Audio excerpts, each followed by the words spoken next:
Le cri perça le brouillard matinal, strident et désespéré. N'entrez pas dans l'hôpital. Cole Wexler, PDG d'une entreprise technologique en pleine ascension et l'un des plus jeunes millionnaires autodidactes de la ville, s'immobilisa. La matinée avait débuté comme d'habitude, un café noir bu dans sa Tesla Model X, un costume 3 pièces gris anthracite taillé sur mesure, et une cravate bleu marine nouée avec une précision obsessionnelle. Chaque pas qu'il faisait sur le trottoir gelé de l'hôpital Saint-Charles Mémorial résonnait d'une assurance forgée par des années de succès. À 32 ans, Cole avait bâti un empire à partir de rien, un gamin des quartiers populaires devenu magnate grâce à son génie pour les algorithmes et son flair pour les affaires. Il n'était pas là pour un rendez-vous médical. Cole n'avait pas été malade depuis des années, il se vantait souvent de son système immunitaire d'acier. Non, sa visite était purement stratégique. Sa fondation, la fondation Wexler, avait fait don de 5 millions de dollars pour rénover l'aile pédiatrique de l'hôpital. Une goutte d'eau dans sa fortune, mais une aubaine pour son image publique. Ce matin, il était attendu pour une séance photo. Quelques poignées de main avec les médecins, un sourire pour les caméras et un discours soigneusement préparé sur l'importance de redonner à la communauté. Il répétait mentalement ces phrases, peaufinant chaque mot, lorsque le cri retentit, à nouveau. « N'entre pas là-dedans !» Cole s'arrêta net, à quelques mètres des portes vitrées des urgences. Devant lui, au milieu de l'allée bordée de buissons taillés et de plaques commémoratives, se tenait une fillette déguenillée. Elle ne devait pas avoir plus de 7 ou 8 ans. Ses pieds nus, rougis par le froid de novembre, étaient plantés sur l'asphalte. Sa veste rouge, autrefois vive, était déchirée, maculée de crasses et de taches sombres, peut-être du sang, peut-être autre chose. Ses cheveux, tressés en rangées serrées mais emmêlés par des jours de négligence, encadraient un visage strié de larmes séchées. Ses yeux, d'un brun profond, brillaient d'une terreur brute, presque palpable, et sa poitrine se soulevait à un rythme frénétique. Avant que Cole puisse articuler un mot, elle se précipita vers lui, ses petits doigts s'enroulant autour de son poignet avec une force surprenante. « S'il te plaît, n'entre pas. Tu ne peux pas, Cole. » Son prénom dans sa bouche le frappa comme une décharge électrique. Qui était cette gamine? Son instinct, affûté par des années de négociations tendues, lui hurla de reculer, de se dégager de cet enfant des rues qui s'agrippait à lui comme si sa vie en dépendait. Mais quelque chose dans sa voix, une peur viscérale, bien au-delà d'un simple cri, le figea sur place. « Es-tu blessé ?» demanda-t-il, s'abaissant légèrement pour croiser son regard. « As-tu besoin d'aide ?» Elle secoua la tête avec une véhémence qui fit voler ses tresses. « Tu ne comprends pas. Je sais qui tu es. L'homme des affiches, le riche. Ils ont dit que tu serais là aujourd'hui. » Cole fronça les sourcils, son esprit analytique cherchant à décoder la situation. Les affiches. Bien sûr. La fondation Wexler avait placardé des annonces dans toute la ville pour promouvoir la rénovation de l'aile pédiatrique, avec son visage en gros plan, tout sourire, sous le slogan « Investir dans l'avenir des enfants ». Mais comment cet enfant, visiblement sans abri, connaissait-elle son emploi du temps? « Qui t'a dit que je serais là ?» demanda-t-il, sa voix plus ferme. Sa lèvre trembla, mais elle tint bon. « Ils m'ont fait entrer. Dans l'hôpital. Mais je me suis enfui. Je suis revenu pour t'arrêter. » À cet instant, une ambulance s'arrêta à quelques mètres d'eux. Les gyrophares rouges et bleus clignotaient en silence, projetant des ombres mouvantes sur le bitume. Le chauffeur, un homme trapu en uniforme, ne leur accorda qu'un regard distrait avant de descendre pour ouvrir les portes arrière. Un brancard vide en sortit, poussé par un aide-soignant. Cole jeta un coup d'œil vers l'entrée des urgences. Son assistant, Rachel, devait déjà l'attendre à l'intérieur, probablement agacé par son retard. Il reporta son attention sur la fillette. « De quoi parles-tu? Explique-moi. » Elle baissa la voix, un murmure à peine audible par-dessus le vent froid. « Ils emmènent des gens comme moi, qui n'ont pas d'importance. Des sans-abri, des orphelins, ceux que personne ne réclame. » Cole s'agenouilla pour être à sa hauteur, ignorant la douleur du gravier contre son genou à travers son costume hors de prix. Qu'est-ce qui se passe à l'intérieur? Elle déglutit, ses yeux scrutant les alentours comme si elle craignait qu'on les écoute. Ils demandent ton nom, te disent d'attendre. Mais ensuite, ils t'emmènent par les portes de derrière. Et les gens ne reviennent jamais. Sa voix se brisa. Il y a un homme avec un presse-papier. Il sourit tout le temps, mais je l'ai vu. J'ai vu ce qu'il a fait. Le front de Cole se plissa. Que as-tu vu, exactement? Elle hésita, ses doigts serrant plus fort sa veste déchirée. Ils ont éventré un garçon. Il avait à peu près mon âge. Il ne s'est même pas réveillé. J'ai cru qu'il dormait, mais ils l'ont enveloppé dans un sac et l'ont emmené. Il y avait du sang. Partout. Le sang de Cole se glaça. C'est impossible, murmura-t-il, plus pour lui-même que pour elle. Mais un frisson de doute s'insinua en lui, comme une fissure dans une armure qu'il croyait impénétrable. Cet enfant, avec ses yeux hantés et sa voix tremblante, ne semblait pas mentir.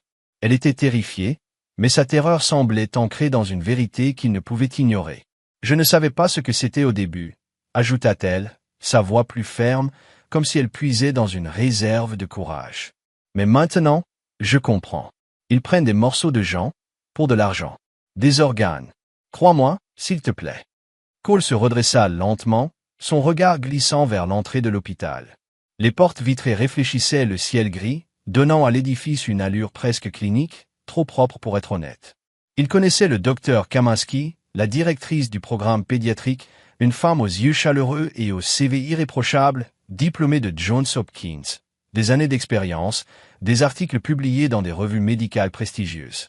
L'hôpital Saint-Charles Mémorial était une institution respectée, un pilier de la communauté.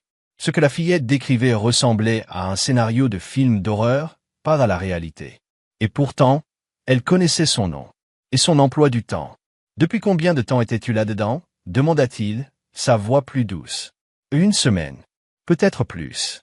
Ils m'ont gardé dans une pièce sans fenêtre, juste des lumières blanches qui ne s'éteignent jamais.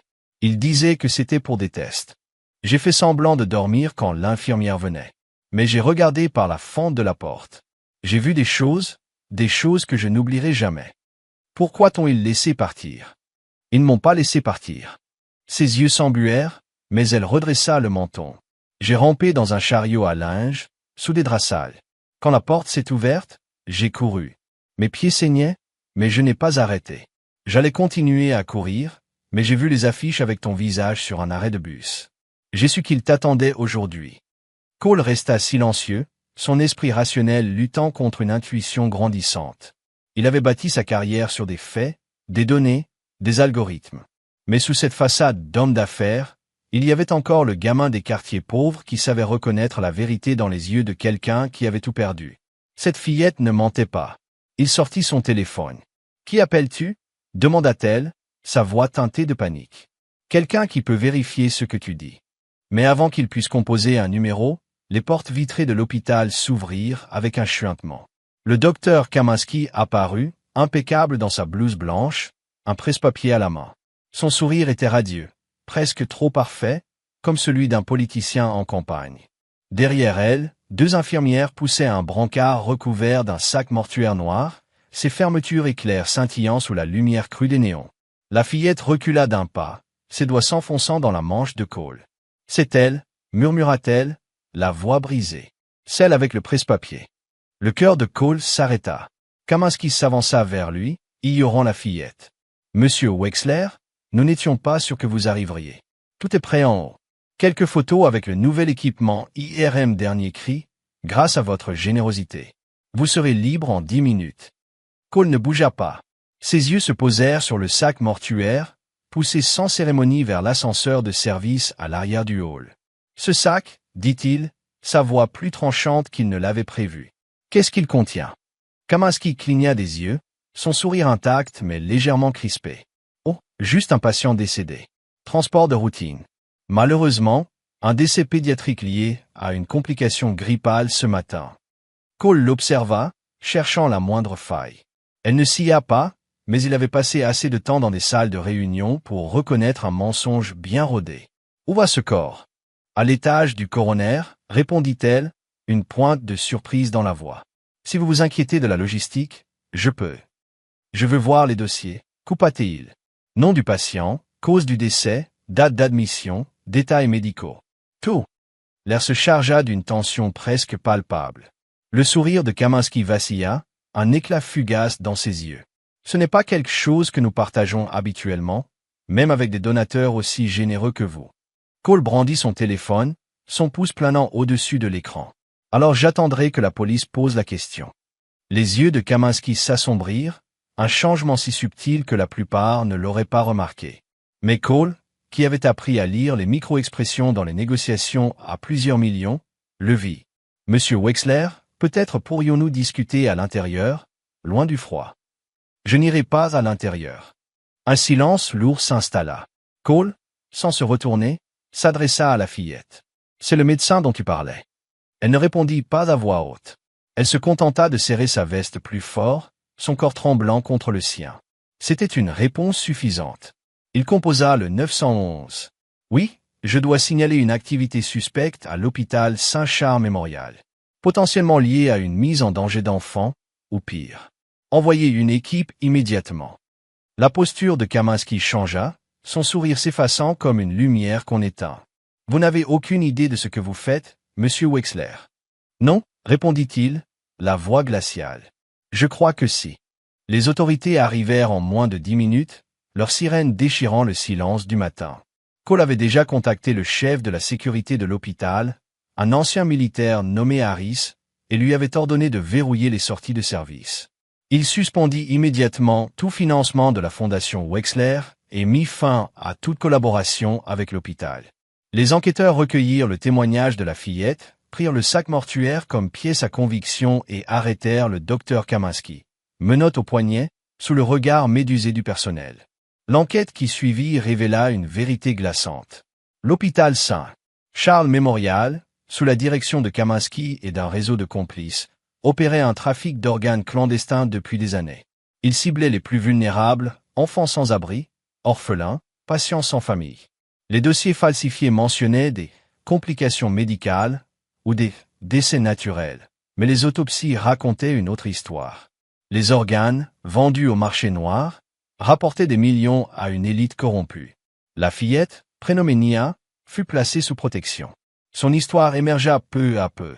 Orpheline depuis l'âge de 5 ans, elle avait survécu dans les rues, se cachant dans des refuges et des ruelles. Elle avait été attirée à l'hôpital par une fausse promesse de soins gratuits, un piège tendu pour les enfants comme elle. Sa ruse se cachait dans un chariot à linge, et son courage à revenir pour avertir Cole avait déclenché l'effondrement du réseau. Cole ne s'exprima que brièvement face à la presse, préférant laisser les enquêteurs parler. Mais il tint une promesse. Il assista à chaque entretien avec les services sociaux, chaque audience judiciaire, chaque examen médical de Nia. Il finança un hébergement thérapeutique dans un centre spécialisé, ainsi qu'une éducation dans une école privée réputée. Lorsqu'elle fut autorisée à être placée en famille d'accueil, Cole déposa une demande d'adoption, non par charité, mais par une conviction profonde qu'il avait un rôle à jouer dans sa vie. Le jour où les formalités furent finalisées, il l'emmena dans un restaurant tranquille près du lac Michigan. La salle, aux murs de bois sombres et aux grandes baies vitrées, offrait une vue apaisante sur les eaux scintillantes. Nia portait un nouveau manteau rouge, taillé à sa mesure, et ses cheveux, soigneusement tressés par une éducatrice, brillaient sous la lumière tamisée. Ses yeux portaient encore le poids des souvenirs, mais une lueur d'espoir, fragile mais réelle, s'y était installée. Elle trempa une frite dans une flaque de ketchup, un petit sourire aux lèvres. « Tu ne m'as pas cru au début. » Cole rit, un son qu'il n'avait pas entendu sortir de sa propre gorge depuis des années. « Je pensais que c'était moi qui t'aidais, gamine. »« Tu l'as fait, » dit-elle, son sourire s'élargissant. « Mais tu m'as écouté. Personne d'autre ne l'a fait. » Il regarda par la fenêtre, le lac reflétant les premières lueurs du crépuscule. « Tu as sauvé plus de vies que je n'aurais pu le faire avec tout l'argent du monde. » Nia haussa les épaules, comme si déjouer un réseau criminel n'était qu'une journée de plus dans sa vie. « Je ne voulais juste pas que quelqu'un d'autre y passe. » Il tendit la main et serra la sienne, ses doigts minuscules, mais forts dans sa paume. « Merci de m'avoir tiré d'affaire, Nia. » Et ainsi, l'homme qui était entré dans cet hôpital pour une simple photo en ressortit avec quelque chose d'infiniment plus précieux. Une fille, une histoire, et une nouvelle raison de se lever chaque matin. Si vous avez aimé cette histoire, n'oubliez pas de mettre un j'aime et de vous abonner pour découvrir d'autres histoires émouvantes, dramatiques et inattendues. Dites-nous dans les commentaires d'où vous nous regardez. Nous sommes ravis de vous lire. À bientôt. Restez curieux et continuez à regarder.